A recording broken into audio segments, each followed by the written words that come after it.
आरोपांबद्दल बचाव पक्षाला काही सांगायचं? हो जज साहेब.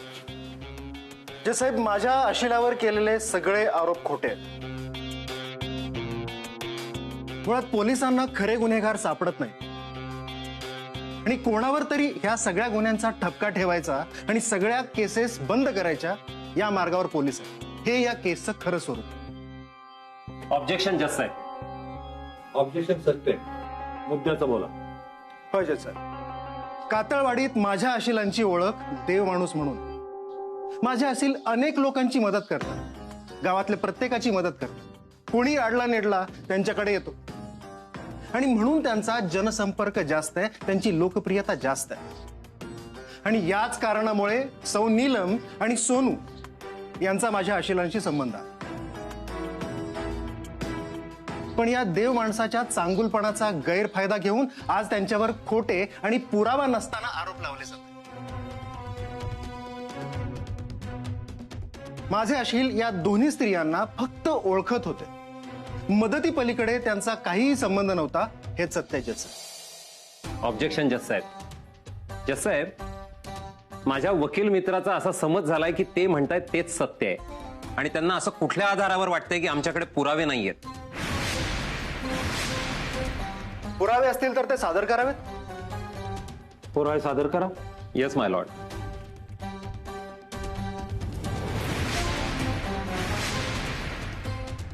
जज साहेब, फक्त मदत करण्याच्या निमित्तानं ओळख असलेले आरोपी सौ नीलम यांच्यासोबत एका हॉटेलपर्यंत गेले होते. त्या हॉटेलच्या आवारातलंच हे फुटेज आहे.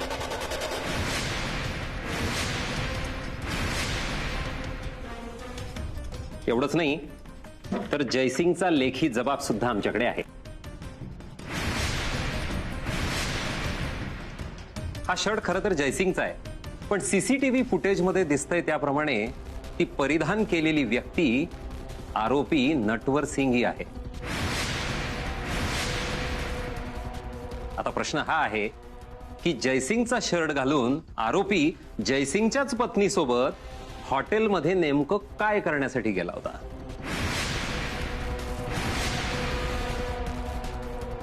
जज साहेब, जो कागद आम्ही पुरावा म्हणून तुमच्या समोर सादर केलाय तो जयसिंगचा लेखी जबाब आहे. त्यात त्याने असं म्हटलंय की ज्या दिवशी त्याची पत्नी बेपत्ता झाली त्यावेळेला तो एका महिलेसोबत फार्म हाऊसवर होता. त्यात त्याने असंही म्हटलंय की त्याला हा शर्ट स्वतः आरोपीच्या पत्नी सौ डिंपल यांनी वाड्यावर सुपूर्द केला. आता प्रश्न हा आहे की हा शर्ट नेमका वाड्यावर पोहोचला कसा आणि याचंच उत्तर आरोपीनं द्यावं.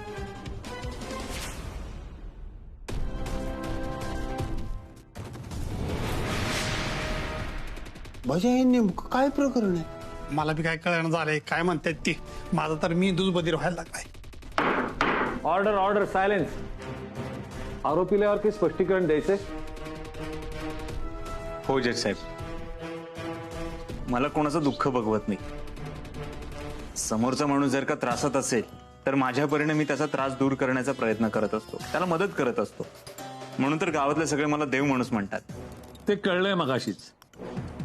तुम्ही कोर्टाला ते वारंवार जाणीव करून द्यायची गरज नाही. तुम्ही फक्त मुद्द्याचं बोला, ठीक आहे? आणि त्या शर्टाबद्दल बोला. माफ करा जज साहेब, मी त्याबद्दलच बोलत होतो. गावात कोणाला मदतीची गरज असेल तर मी त्याला मदत केल्याशिवाय राहत नाही. अशीच मदत करण्यासाठी मी त्या बाजूला गेलो होतो आणि नेमकं त्याच वेळी सीसीटीव्ही मध्ये कैद झालो. बाकी हे म्हणतात तसं नीलम मॅडम तिथून बेपत्ता झाल्या किंवा त्यांच्याबरोबर काही घातपात झाला किंवा अपघात झाला याच्याशी माझा काहीही संबंध नाहीये. आता पोलिसांकडे कुठलेच पुरावे नाहीयेत म्हणून ते ओढून ताणून काहीतरी प्रयत्न करतात. जज साहेब, माझा या प्रकरणाशी काहीही संबंध नाहीये. बरोबर बोलताय बरं का डॉक्टर. हे पोलिसांचा सगळा कांगाव आहे ह्यांना फसवायला. आरोपीच्या वकिलांना यावर काही म्हणायचंय? होय जज साहेब. प्रथमदर्शनी हे फुटेज खळबळजनक वाटण्याची शक्यता आहे. कारण ज्या हॉटेलमधून सौ नीलम बेपत्ता झाल्या त्याच हॉटेलच्या बाहेर माझे अशिल उभे असताना दिसतात. पोलिसांनाही त्यांचा संशय येणं साहजिक आहे. पण जर तसा विचार केला तर हॉटेलच्या बाहेर उभे असणाऱ्या प्रत्येकाला हॉटेलच्या आत घडलेल्या अपघाताशी किंवा घातपाताशी संबंधित ठरलं तर हॉटेलच्या बाहेर रस्त्यावरून फिरणाऱ्या प्रत्येकाला अटक करावी लागेल जगसाहेब. राहिला प्रश्न तो सोनू नावाच्या मुलीच्या खुनाचा. तर एका चिठ्ठीच्या आधारावर माझ्या आशिलाला अटक करण्यात आली आहे जजसाहेब. मला सरकारी वकिलांना आणि पोलिसांना एक प्रश्न विचारायचा आहे. ती चिठ्ठी हस्ताक्षर तज्ञांकडे तपासणीसाठी पाठवण्यात आली होती का? ते अक्षर खरंच सोनूच आहे हे तपासलं होतं का? कारण अशी चिठ्ठी कोणी लिहू शकतं जजसाहेब. यावर तुम्हाला काय बोलायचंय? हो जज साहेब, ती चिठ्ठी स्वतः सोनूची आई मधू हिनं पोलिसांच्या ताब्यात दिली होती. स्वतःचं मुलीचं अक्षर ओळखण्यासाठी आई असताना बाहेरच्या तज्ञाची गरजच काय मी म्हणतो. गरज आहे जजसाहेब. कारण एका खोट्या चिठ्ठीच्या बळावर तुम्ही कोणावरही गंभीर आरोप करू शकत नाही. जज साहेब, ती चिठ्ठी खोटी नाहीये. हे बघा, हस्ताक्षर तज्ञांकडून या चिठ्ठीची शहानिशा करायला तुमच्याकडे खूप वेळ होता आणि तुम्ही ती तपासणी करायला हवी होती, बरोबर? सोनूच्या आईच्या मानसिक अवस्थेबद्दल गावकऱ्यांनी मागच्या तारखेला या कोर्टात दिलेली साक्ष आपल्या समोर फाईलमध्ये आहे. जसाहेब, ती आई असली तरी तिची मानसिक अवस्था लक्षात घेता तिच्या बोलण्यावरून एका सभ्य माणसावर एवढा गंभीर आरोप करणं किती चुकीचं आहे हेच लक्षात येतं. कोर्ट त्या चिठ्ठीची हस्ताक्षर तज्ञांमार्फत तपासणी करण्याचा आदेश देते. Thank you madam.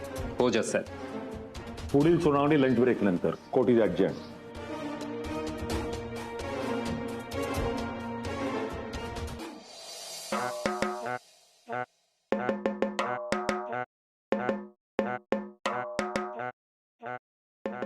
बर का, आज या ठिकाणी एक अत्यंत चांगली गोष्ट झालेली आहे. आपल्या डॉक्टरांना एक नंबर वकील मिळालेला आहे. आता डॉक्टर नक्की सुटणार. सुट्ट्याला म्हणजे सुटलंच पाहिजे. ते आपले देव माणूस आहेत. त्यांनी काय बी केलं नसताना ही पोलीस त्यांना एवढं त्रास द्यायला लागलेत. या वकील साहेबांना सांगू नाही का नाही, मला तर असं वाटतं ह्या इन्स्पेक्टर साहेबाला कामावरूनच काढून टाकलं पाहिजे कायमचं. हा, मला एक कळणं झालंय की आपलं डॉक्टर आतमध्ये त्यांना वकील मिळाला कसा? अहो देव माणूस आहेत ते डॉक्टर. त्यांनी किती लोकांचं बल केलं असेल. हा, त्यातला एखादा उभा राहिला असेल. आता कोणी वकील हुडकून आणलाय, कसा आणलाय, कुठं आणलाय, आपल्याला या भानगडीत पडायचं नाही ना. आपलं देव म्हणून सुटले ते झाले. तू म्हणतोय ते समजा खरं आहे बजा, पण डॉक्टर सुटतालच. डॉक्टर नाम्याचं काय? डॉक्टरांचं माहित नाही, पण या नाम्याने काहीतरी गोळ केलाय राव. अगदी बराबर बोलात तात्या. मला म्हणलं डबल पैसे करून देतो. पैसे मागाय बी गेलो, मला म्हणतोय कसा आता 5 पट करून देतो. अहो डबल बी राहिलं तिकडं, 5 पट बी राहिलं तिकडं. पैशाचं नाव काढलं की काहीतरी टोलवा टोलवीची उत्तर देतोय. मला तर वाटतंय का नाही हो चांगलाच अडकला पाहिजे याच्यात. ए माकडा, कुणाबद्दल बोलतोयस तू? कळते का तुला? नाम्याबद्दल बोलतोयस बरे. हा, लगा त्याचा मॉल असताना त्याच्याकडनं सामान उधारीवर घ्यायचा. असं करून करून त्याचा मॉल बंद पाडला तुम्ही, पण एका शब्दाने तुम्हाला तो काय बोलला नाही. त्यानं कधी कोणाला 1 रुपयानं फसवलं नाही. त्याच्यावर असलं गाण्याला आरोप करायला लागलाय बरे तुम्ही. हा, बजा खरं बोलतोय. अरे नाम्या फसवणाऱ्यातला नाही रे. अहो फसवणारातला नाही म्हणताय तर मग आमचं पैसे का बरं दिले नाहीत? असा कुठला माणूस लगेच नाम्याचा नामा शेट होतोय? एवढा पैसा येतो कुठनं? अहो मला सांगा. अहो आपण बी उद्यापासून तसला धंदा करू की. मग बरोबर बोललं तात्या. अहो मला तुम्ही सांगा, ही लांडी लबाडी फसूनच माणूस मोठा होतोय. अहो ह्यो आता आतमध्ये अडकलाय का नाही, ह्यो चांगलाच आतमध्ये अडकला पाहिजे. हा, ए हरमा, थोबाड सांभाळून बोल आधीच सांगतोय. तो का तुझ्या मागे लागला होता बाय पैशाचे डबल करायला, पैशाचे डबल करायला. हे बघ, आमचं पैसे आम्हाला दे म्हणाव. ते बाकीचं काय देणं घेणं आम्हाला काय नाही. ए हनमा, अरे आता तू पोलीस स्टेशन मध्ये अडकलाय ना, म्हणून तुझ्या पैसे द्यायला उशीर झालाय, म्हणून तू असला आरोप करणार होय लगेच. हो बोलणार. अरे आमचं पैसे खाल्लेत त्यानं. पैसे काही झाडाला येत नाही. ती तो आता सुटत नसतोय. हा, तुझ्या अरे बजा पोलिसांनी बघितलं तर सगळ्यांना आत टाकत्याल. बजा बजा रागावर. अरे ऍज अ सरपंच मी तुला विनंती करतो, रागावर. नाही सरपंच, ह्याला सांगा ते बोलतोय लय. हा, नाही बोलतोय ह्यो. बजा भाऊ शांत हो. अरे सरपंच बोलतात ते खरं आहे. पोलीस खरंच तुला आत टाकतात आणि त्यांना पण हेच पाहिजे. त्यांना असं झालं कधी डॉक्टरांच्या लोकांना ना जेलमध्ये टाकतोय. त्यामुळे तू प्लीज भांडू नको, शांत बस ना बाबा. बजा तू शांत वर. अरे आपल्यामुळे डॉक्टरांना त्रास नको व्हायला बाबा. हनबा, आज तुला सोडतोय पण तुला सुट्टी नाही. तू माझा नाही, त्यांना आम्याचा विचार कर. यार जा की बाबा, तुझा जीव केवढा, बोलतोयस किती, झालं एवढं बाद झालं नाही का? इन्स्पेक्टर साहेब घ्या, बसा, घ्या 2 घास खा. नाही यू कॅरी ऑन. इन्स्पेक्टर साहेब, अहो त्या पत्राची हस्ताक्षर चाचणी आधी करायला हवी होती. तशा बऱ्याच गोष्टी खूप आधीच करायला पाहिजे होत्या. आता काय करायचं? हा ऍडव्होकेट जाधव आतापर्यंत नव्हता या केसमध्ये, म्हणून लक्षात नसेल आलं कदाचित. पण आता ह्या अशा चुका टाळायला पाहिजे. अहो खूप फी घेतो तो जामीन मिळवून देणारच. म्हणजे याच्या पाठीमागे नक्की कोणीतरी मोठा हात असेल. शक्यता नाकारता येत नाही. समजा तुम्ही आजारी आहात म्हणून आपण पुढची तारीख घेतली तर? हे बघा, जोपर्यंत ऍडव्होकेट जाधव नव्हता तोपर्यंत ते शक्य होतं, पण आता ते शक्य नाही. अहो त्याला निर्दोष मुक्तता मिळणार नसली तरी त्याला जामीन मिळणार हे मात्र नक्की. मग असं काही करता येईल का की मला 2 दिवस तरी त्याची कस्टडी मिळेल? शक्य नाही. 1 दिवस तरी? हे बघा इन्स्पेक्टर साहेब, मी आधीच तुम्हाला सांगितलं की हे शक्य नाही. खातो मी, पोटभर खा. आता तुमच्याकडे येताना एक गोष्ट सुचली होती, ती सांगू तुम्हाला. चिमणा बाईला न्याय काय मिळना, हे दुशासन लई झालं लई हो मुजूर. काय म्हणायचंय तुम्हाला? पोटभर खा. हे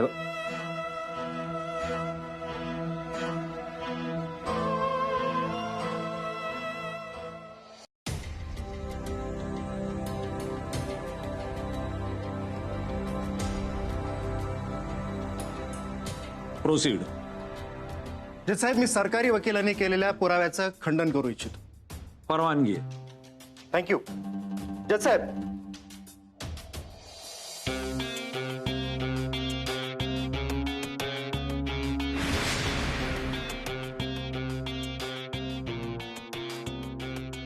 हे शर्ट कशाला आणले?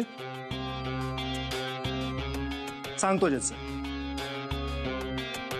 सीसीटीव्ही फुटेज आणि माझ्या आशिलाच्या पत्नीने जयसिंग यांच्याकडे सुपूर्द केलेल्या शर्टचा आधार घेऊन सौ नीलम यांच्या हत्येचा आरोप माझ्या आशिलावर लावण्यात आलेला आहे. जज साहेब, आता हे समोर ठेवलेले, आता तुम्हाला दाखवलेले दोन्ही शर्ट सारखे आहेत, अगदी सारखे आहेत, एकाच प्रकारचे आहेत. म्हणजेच एकाच प्रकारचे अनेक शर्ट असू शकतात. तुम्हाला हे विचारायचं आहे की माझ्या आशिलाने घातलेला शर्ट जयसिंगचाच, हे कशावरून? एकाच रंगाचा शर्ट 2 वेगळ्या व्यक्तींकडे असूच शकतो ना. एकदम बरोबर बोलले वकील साहेब तुम्ही. हा, जस साहेब तुम्हाला सांगतो, लहानपणी आहे का नाही ना, अमेझॉन माझा शर्ट एकदम सेम टू सेम होता. माझी आई फसायची कधी कधी. अरे कोण आहे हा आणि तुम्ही मध्ये मध्ये का बोलताय? हे बघा, तुम्ही कोर्टाचा अवमान करताय, याची शिक्षा तुम्हाला मिळेल. बसा खाली. हा जाधव, तुम्ही बोला. थँक्यू जज साहेब. सीसीटीव्हीच्या पुराव्याचं स्पष्टीकरण मी आधीच दिलं. त्यामुळे त्या हॉटेल बाहेर असा शर्ट घालून उभं राहिल्यानं माझ्याच आशिलाने हा खून केलाय हे सिद्ध होत नाही. आता राहिला प्रश्न विदेशी पर्यटक एलिना यांच्या हत्येचा. तर त्यांच्या हत्येचा माझ्या आशिलाशी प्रत्यक्ष संबंध जोडणारा एकही पुरावा पोलिसांनी सादर केलेला नाही. तुम्ही फाईल वाचली असेल तर तुमच्या लक्षात येईल की राजस्थान मधल्या स्थानिकांनी त्या विदेशी महिलेला माझ्या आशिला सोबत पाहिलंय एवढाच काय तो पुरावा पोलिसांनी सादर केलाय. माझे अशील राजस्थानमध्ये गाईडचं काम करत होते. अर्थातच त्यांचा संबंध पर्यटकांशी येत होता. पण त्या महिलेचा खून माझ्याच अशिलांनी केलाय याबद्दलचा एकही पुरावा आजपर्यंत पोलिसांनी सादर केलेला नाही.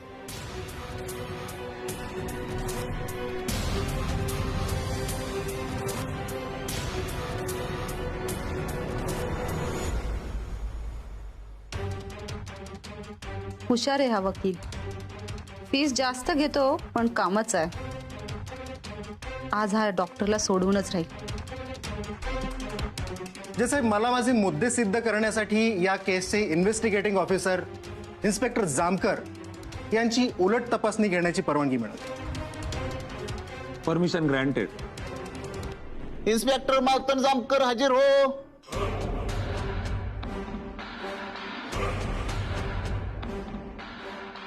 कुठे आहेत जामकर?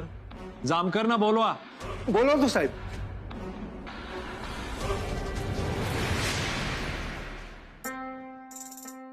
ते साहेब कुठे गेले? त्यांना आज बोलवले. हे साहेब पण असे आहेत ना, काय सांगून पण जात नाही.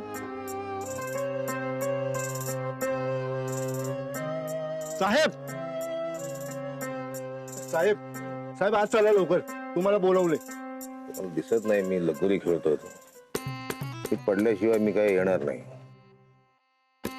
पण कुठलाही खेळ आणि कुठलीही केस मी अर्ध्यावर सोडत नाही. अहो साहेब, आतमध्ये खूप घोळ झालाय. अहो तो डॉक्टरचा वकील लय हुशार निघालाय. तुमची उलट तपासणी घ्यायची म्हणतोय.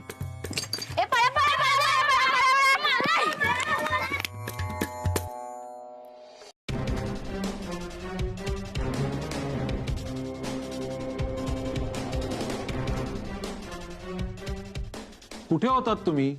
माफ करा जज साहेब, थोडं कामात अडकलो होतो. आरोपीच्या वकिलांना तुमची उलट तपासणी घ्यायची. ठीक आहे, या.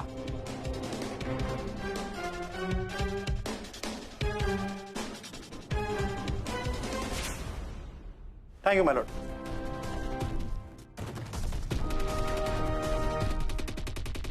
इन्स्पेक्टर जामकर, तुमची नुकतीच पोस्टिंग झाली आहे ना इकडे? हो. मग इथे येताना एकटेच आलात का सपत्नीक? एकटा. खरंय, सपत्नीक कसं येणार ना तुम्ही? तुमचं आणि तुमच्या बायकोचं पटत नाही ना? या केसशी त्याचा काही संबंध नाही. जाधव, तुम्ही या केसशी संबंधितच प्रश्न विचारा. ठीक आहे? हा प्रश्न केस संबंधितच आहे जज साहेब. तुमचं तुमच्या बायकोशी पटत नाही, तुम्ही निराश आहात, तुम्ही डिप्रेशन मध्ये आहात आणि त्यातून बाहेर येण्यासाठी तुम्ही या केसचा आधार घेताय. ही केस जिंकल्याचं श्रेय मिळवून तुम्हाला तुमच्या बायकोच्या नजरेत मोठेपणा मिळवायचा. खरं आहे ना?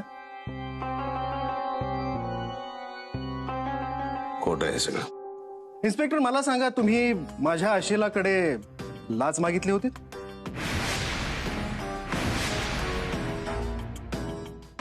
हो, मागितली होती, पण मला ती नको होती.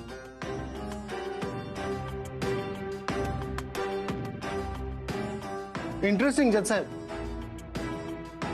लाच मागितली पण लाच नको होती. मग मागितली का? जज साहेब, प्रत्येक अधिकाऱ्याची काम करण्याची आणि गुन्हा सिद्ध करण्याची पद्धत वेगवेगळी असते. मी त्याला पैसे मागितले, त्यांनी मला पैसे दिले असते तर मला समजलं असतं की त्याच्याकडे पैसे आहेत आणि त्यानं ते पैसे कुठे दडवून ठेवले ते मी शोधून काढलं असतं. माझा हेतू असा होता. मस्त चक्कल आहे नाही जज साहेब? म्हणजे लाचही मिळाली असती आणि गुन्हेगारही पकडला असता. ते सगळे पैसे सरकार दरबारी जमा होतात. उगाचच खोटे आरोप करू नका. तुम्ही म्हणताय म्हणून नाही करत. इन्स्पेक्टर, मला सांगा, सीसीटीव्ही फुटेज मध्ये माझे अशील दिसले म्हणून त्यांनीच गुन्हा केला हे कशावरून? जयसिंग सारखा शर्ट माझ्या आशिलाकडे सापडला म्हणून त्यांनीच खून केला असा अर्थ होतो का? माझ्या आशिलाने खून केलाय याचा काही प्रत्यक्ष पुरावा आहे तुमच्याकडे? काहीच नाही.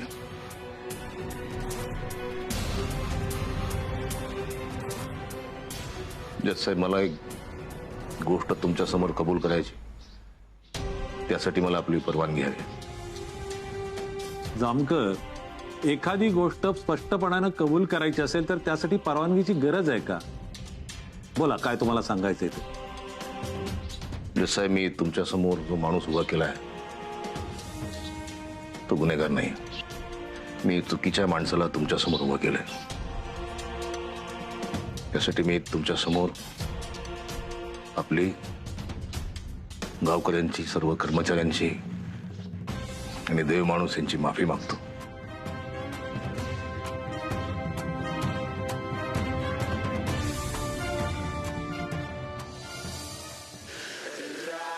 याचं नक्की काय चाललंय? एकदम हा असा पवित्रा.